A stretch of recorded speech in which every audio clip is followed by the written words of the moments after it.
Chers amis gourmets, je suis ravi de vous retrouver pour un nouvel instant gourmand en vidéo, organisé pour vous par Silver Fourchette et Belle à Vie. Mon but est de vous faire découvrir des recettes pratiques à réaliser qui font plaisir à nos papilles et qui font du bien à notre santé. Et oui, c'est tout à fait possible et vous verrez qu'avec 2 ou 3 astuces, quelques petits tours de main et nous obtenons des plats savoureux et complètement satisfaisants. Je me présente, je suis Clément Dujardin, un chef food cuisine et j'ai le plaisir de vous présenter également Quentin, notre ergothérapeute préféré. Hein.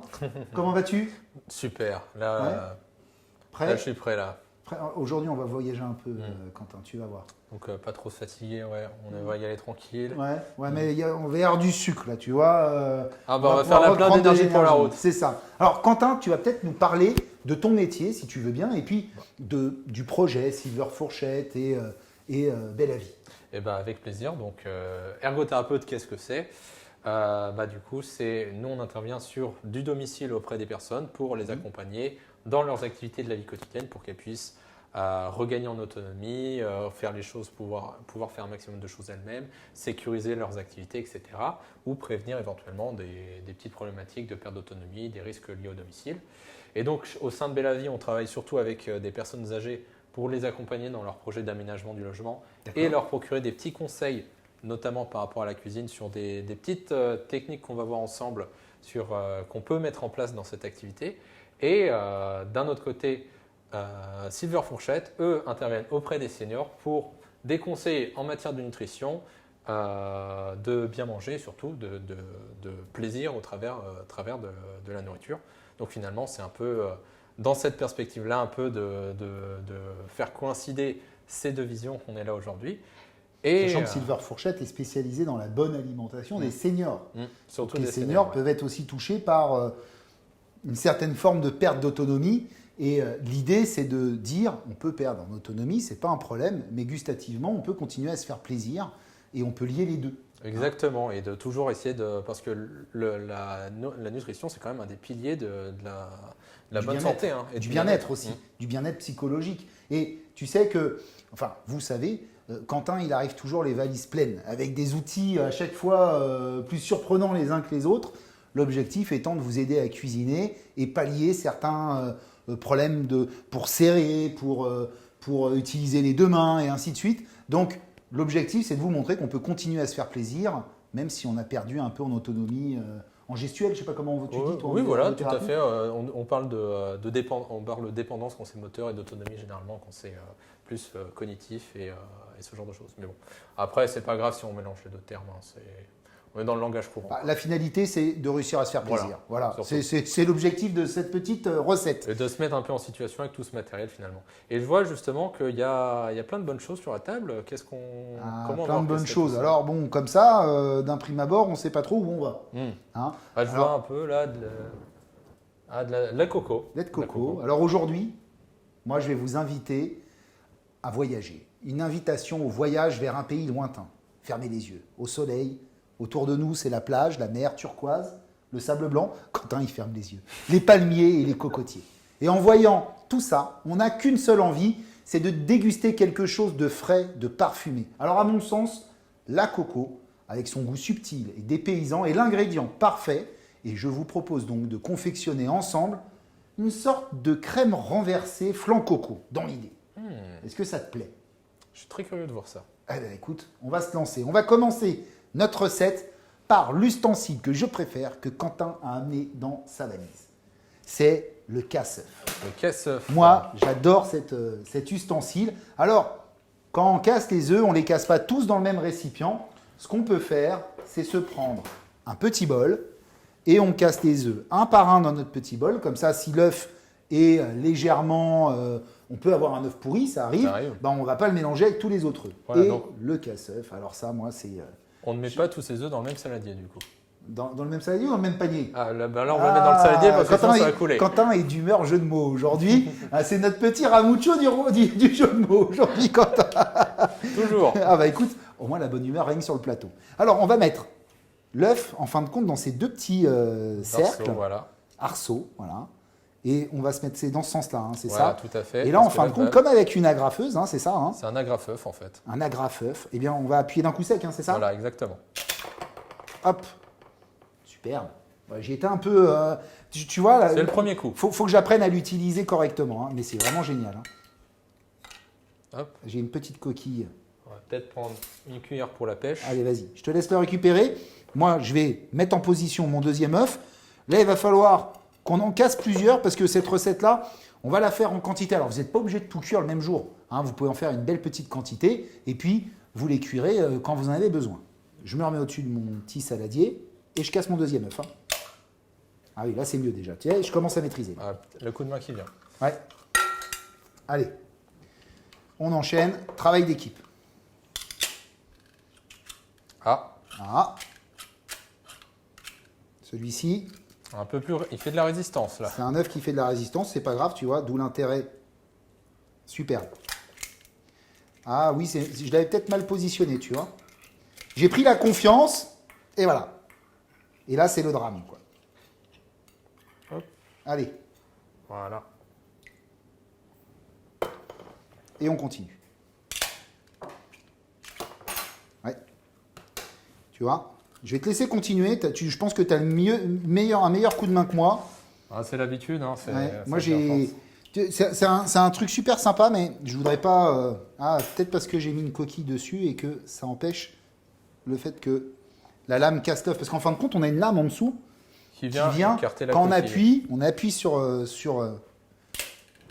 Ah, tu vois, toi aussi, tu as le même problème que moi. Ah oui, non. Attends, bouge pas. Je vais le récupérer. Je pense qu'on a un petit problème de fixation de nos œufs. Alors après, moi, je vais vous montrer. Hein, il y a une autre technique aussi qu'on peut faire en cuisine, c'est casser l'œuf à une main. Ah bah ça, j'ai toujours eu envie de savoir comment on Donc faisait. tu vois, un œuf, déjà, ça se casse jamais sur le bord du récipient. D'accord. Ça se casse toujours à plat. D'accord? Et on va le casser et avec nos doigts, on va écarter on va écarter avec ces deux doigts-là pour faire tomber l'œuf. Donc tu vois, tu prends, tu casses, tu viens et t'écartes. Et tu as cassé un œuf à une main. Et après, tu peux enchaîner comme ça.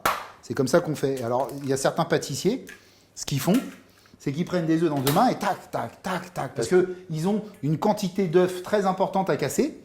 Donc, ils cassent leurs œufs comme ça. Tu vois. J'ai envie de poser la question, est-ce qu'il y a des concours de cassage d'œufs qui se font Alors, normalement, manière officieuse on va dire non. Parce que si le chef en cuisine, il apprend que les gars s'amusent à casser les œufs pour faire un petit concours. Mais quand j'étais apprenti, ça m'est arrivé de m'amuser à celui qui allait casser le plus vite 90 œufs. Tu vois. Ah oui, sacrée quantité quand même. Ah bah tu sais, des Canadiennes, une Canadienne c'est 360 œufs.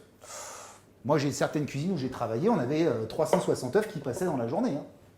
Donc par définition, il faut les casser ces 360 œufs. Donc tu vois, regarde là je viens de casser quand même mes œufs à une main.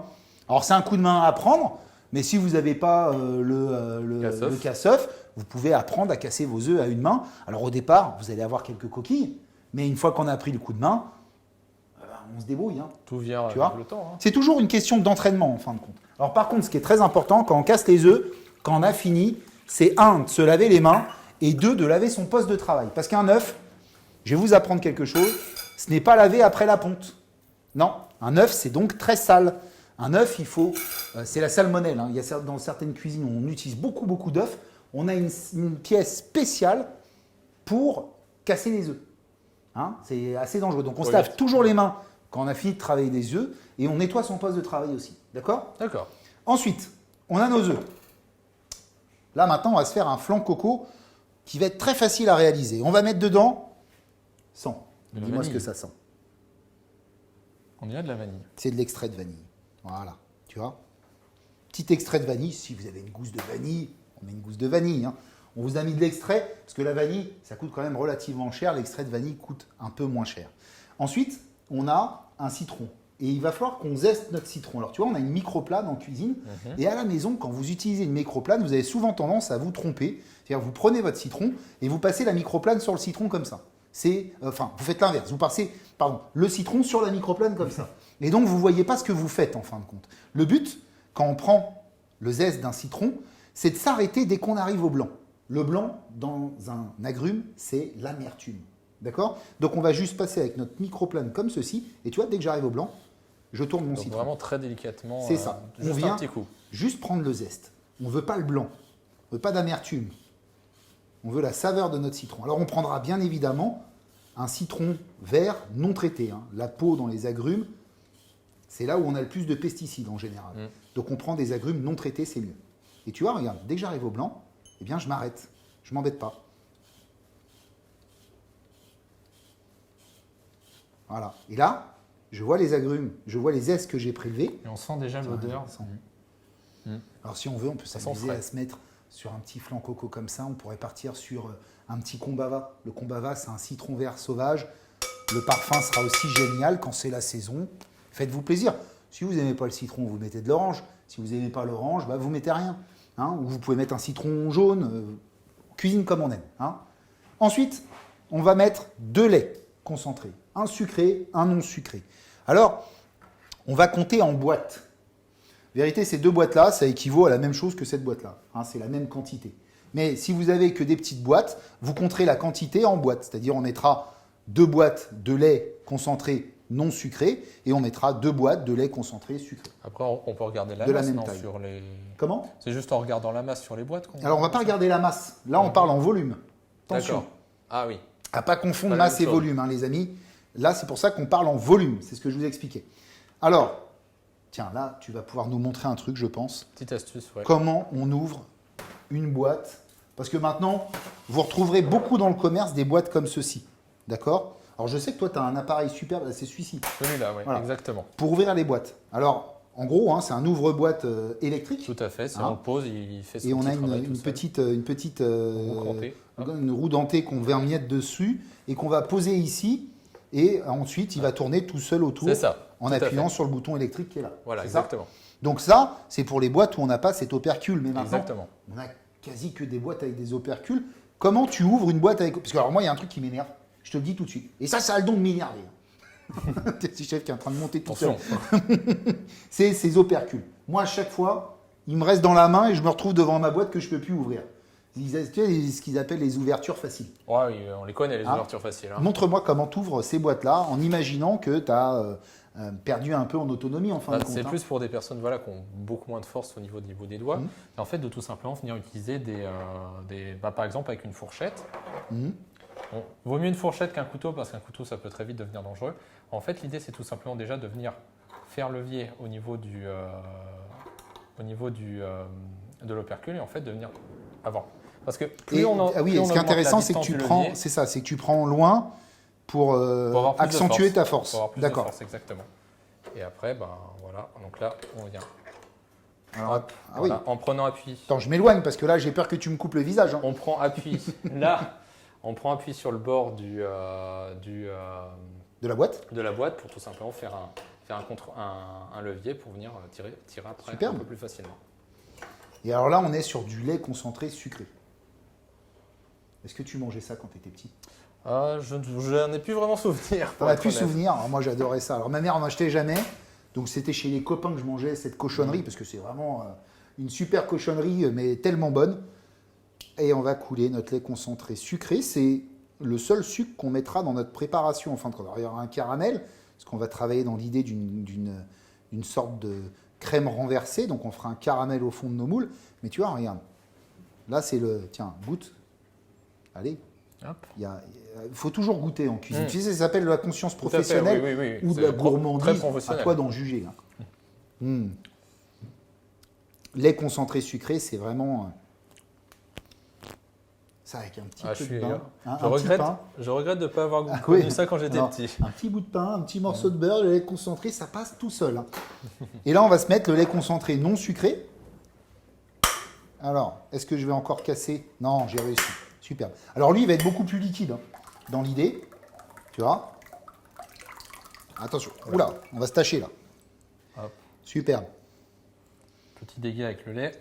Superbe. Hop. Là, on est au top. Et là, on va mélanger alors l'ensemble, mais il nous reste une chose à faire avant. J'avais oublié. Notre lait de coco. Ah, l'essentiel. Oui, c'est quand même un flan à la coco. Si on ne met pas de lait de coco, on va avoir l'air malin. Donc on prend notre petite brique, on la secoue bien avant utilisation. Parce que souvent, le lait de coco, tu sais, tu as de l'eau qui se met en haut et en bas, la la partie coco. la plus grasse, la coco. Donc on mélange bien avant d'ouvrir. Et là, on va juste délicatement avec un couteau, on fait attention de ne pas se couper, ouvrir. Et on va mettre une boîte Donc la même taille que le lait de concentré C'est ça. sucré. Donc tu vois, c'est un volume. Hein. C'est bien ce que j'expliquais. Une boîte comme ça de lait de coco qu'on va couler à l'intérieur. On pourrait en mettre même 2 hein, si on veut. Avec la quantité d'œufs qu'on a, ça collera. Après, on va goûter. Moi, je travaille un peu au ressenti en cuisine, tu sais. Allez, on mélange? Allez, c'est parti. C'est parti. Alors, on pourrait utiliser un mixeur hein, si on a un petit peu de mal à mélanger, parce que là, la masse est quand même conséquente. Importante, oui. Tu vois, on peut prendre un petit mixeur plongeant. Tu sais, les girafes, ça s'appelle. C'est Oui, ceux qui ont un long cou. Ce qu'on utilise pour les soupes aussi. C'est ça. Donc là, je vais t'inviter à prendre une cuillère. Et on va goûter. Hein. Si on trouve qu'il y a assez de coco, eh ben, on laissera comme ça. Si on trouve qu'il n'y a pas assez de coco, on aurait pu même mettre de la coco râpée dedans. Ah, bah. Ah oui, après, on met ce qu'on veut. Hein. Là, c'est le principe d'un flan. Un flan, c'est quoi? C'est de la crème et des œufs. D'accord? Et la crème et les œufs vont densifier la crème à la cuisson. Hein, quand tu fais cuire des œufs, ça fait une omelette. Oui. Bah, ils vont densifier ta crème. Comme l'appareil à crème prise qu'on met dans la quiche. Ah, je me souviens même que j'en ai déjà fait du flan. Il faut faire attention quand ça prend vite. Voilà, regarde, là, on est au top. Allez, on va goûter ça. Tu me dis ce que tu en penses.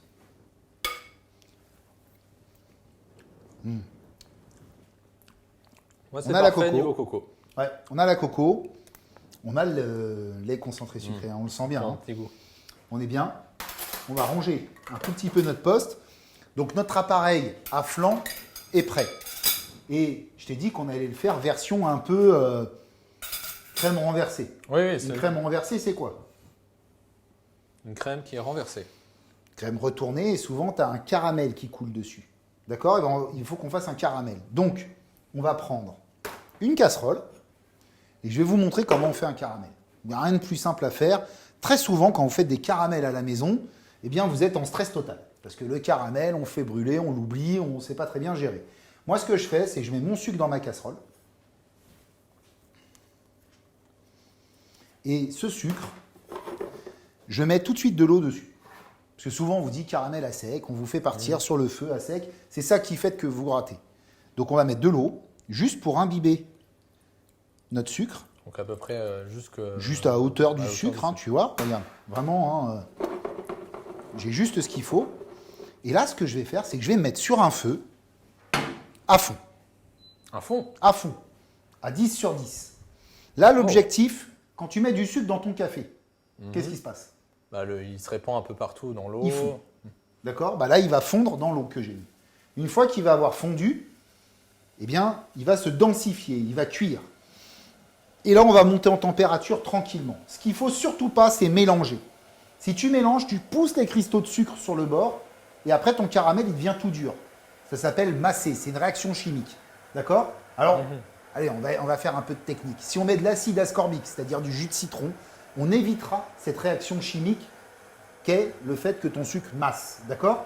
Maintenant, si tu ne le mélanges pas, tes cristaux de sucre, ils vont bien fondre, ils vont se stabiliser dans l'ébullition que tu vas avoir, et donc tu n'auras pas cette prise en masse. Donc l'astuce, c'est de ne pas mélanger finalement. L'astuce, si tu veux mélanger, tu peux tourner comme ça ta casserole, mais on ne va pas prendre un fouet où on mélange. Il y en a certains qui prennent un petit pinceau avec de l'eau et qui viennent remettre de l'eau sur les bords au fur et à mesure pendant la cuisson pour éviter que ça prenne en masse. Mais si tu fais ce que je suis en train de faire, c'est-à-dire tu laisses ta casserole sur ton feu, tu t'embêtes pas, tu laisses ton caramel tranquille, ce qu'il faut, c'est quand tu fais un caramel, tu ne fais que ça.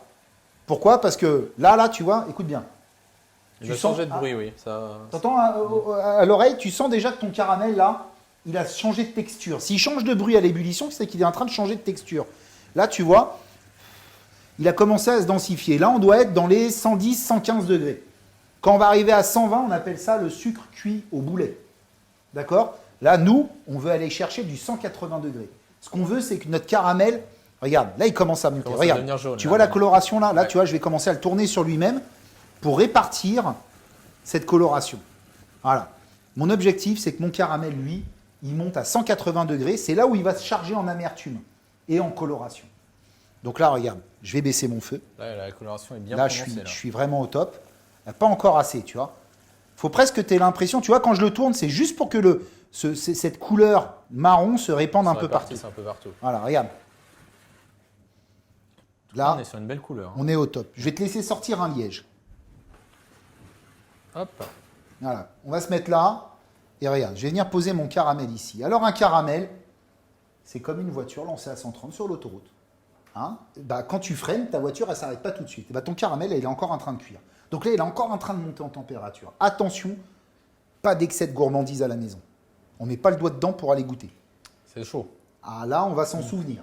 Hein. Donc on attend un petit peu. Ce qu'on peut faire, ce qui se fait dans pas mal de cuisines, on peut le décuire avec un tout petit peu d'eau. Ah, je vous ai dit que c'était chaud. Hein. Et en le décuisant avec un tout petit peu d'eau, j'ai mis quoi? Une toute petite goutte. Ça me permet en fin de compte de stopper ma cuisson. D'accord? Et là, mon caramel, tu vois, il est presque bon. Je vais le remettre un tout petit peu d'eau parce que je trouve qu'il est encore, à mon goût, trop chaud. Tu vois comment il est chaud? Oui, oui. Ton eau, elle rentre direct en ébullition dès que tu la mets dedans. Hein. Voilà. Il prend une belle teinte. Hein. Ah bah là, sens-moi cette odeur. Tu vois? Ça rappelle les souvenirs. Là, on a un beau caramel comme il se doit. Ce petit caramel, on va venir le mettre dans des moules. Au fond, du coup. Voilà, au fond. Donc on va en faire 3. Hein. Voilà. Alors là, on a de l'appareil pour faire plus de 10 flancs. Hein. Mais on va les cuire au micro-ondes. Ouais, parce que là, je vais vous montrer comment se faire des petits flancs très rapides. Donc on va mettre juste du caramel au fond sur à peu près, allez, 2 mm.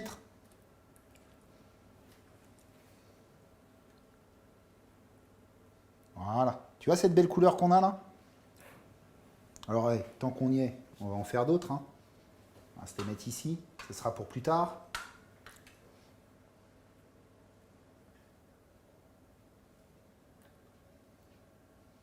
Toujours, faites attention. C'est très, très chaud. Hein? Voilà. Parfait. Alors, je vous disais, nos petits flancs coco, on va les cuire au micro-ondes. Moi, ce que je vous conseille, en général, ce que j'aime bien faire, c'est attendre que le caramel, là, fige. Parce que si je mets tout de suite, on va le faire sur un. Ça va cuire en bas. Si je mets tout de suite, tu vois, alors il y a deux solutions. Soit ton caramel se mélange, tu vois, soit il reste au fond parce qu'il va figer. Là, tu vois, il a figé parce que mes œufs et tous mes ingrédients étaient bien froids. Donc, tu vois, il a figé instantanément. Si ton caramel est trop chaud et que ta préparation est trop chaude, il risque de se mélanger directement avec ton appareil. C'est ce qu'on veut éviter. C'est ce qu'on veut éviter. Donc, ce que tu peux faire, c'est attendre juste 3-4 minutes ou passer les moules au frais pour que le caramel fige bien. Et là, vous serez sûr que le caramel restera au fond. Bah, ça laisse le temps, par exemple, de ranger les ustensiles qu'on a utilisés. Ça laisse le temps. Alors là, Quentin, il me fait plaisir aujourd'hui. Ah oui, il a compris que Clément, pour lui, la priorité numéro 1 dans une cuisine, c'est avoir un poste propre. Bah, écoute, c'est ce qu'on va faire en attendant que notre caramel fige. Et sincèrement, à ce rythme-là, il va finir en cuisine, le Quentin. Ah bah ce serait pas avec des plaisirs, hein, en tout cas. Ah oui? Tu aimes ça? Ah oui.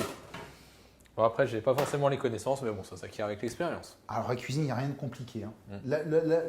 L'atout numéro 1 pour être un bon chef de cuisine, c'est être gourmand. Voilà. Si tu aimes manger, tu ne seras pas mauvais en cuisine. Allez, on va couler notre appareil. Alors, j'ai un petit truc aussi. Tu sais, souvent, quand tu pars de ton plat, tu vois, tu as un filet qui coule là, comme ça. Et là, tu en mets partout. Donc, moi, le petit truc, c'est tu prends ton petit pochon, petite touche pochon, tu trempes le cul de ton pochon dans ta préparation et ça te laisse le temps d'aller jusqu'à l'endroit où tu veux aller. Ah oui, c'est ce que je faisais, moi, pour la pâte à crêpes. Voilà. Et là, tu es tranquille. Et on recommence. Trempe le cul et on part et tu es tranquille. Et tu as vu mon caramel? On voit, hein, au fond, quand je le mets, il se mélange pas du tout. Il se disperse pas. Alors, nous, on va les cuire au micro-ondes. En gros, moi, je pars sur à peu près entre 12 et 14 minutes à 600 watts. Ça va dépendre de votre micro-ondes. Il va falloir faire des essais. Donc, il va falloir goûter plusieurs fois votre préparation.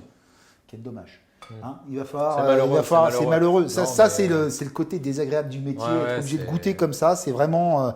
Donc, pénible. Ça tombe bien, vous avez pas mal d'appareils. 12-14 minutes, ça peut être plus, ça peut être moins.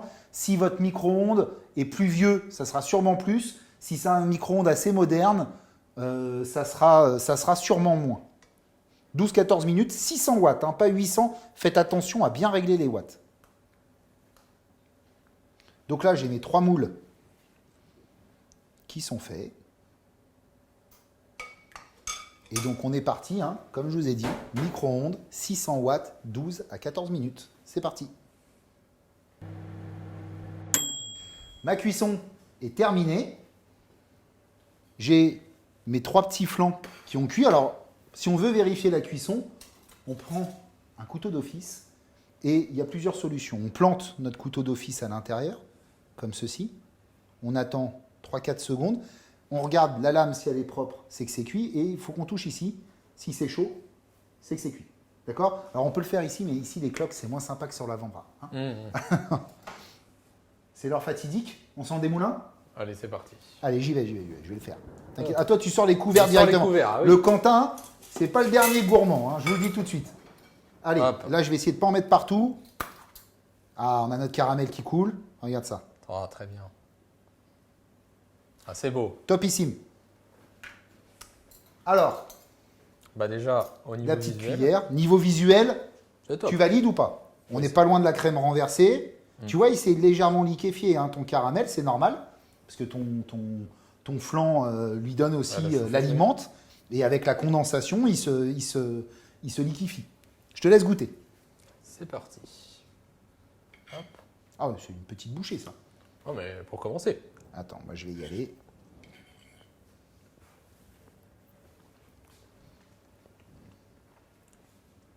Et puis le citron est pas trop présent. Hmm. Il est là, mais sans trop attaquer. Bah, tu vois, j'en mettrai peut-être un peu plus sur la prochaine recette. Alors après, ça peut varier selon ton citron, mais c'est vraiment très très bon. Hein. Notre recette, en tout cas, est terminée. Il est grand temps pour moi de vous dire à bientôt. Chers amis gourmets, tu vois, j'en ai encore plein la bouche là. Chers amis gourmets, prenez le temps de parler correctement comme moi et de déguster ce fameux dessert. Laissez vos papilles voyager, faites-vous plaisir et laissez entrer le soleil. À très bientôt pour de nouvelles aventures culinaires. Au revoir.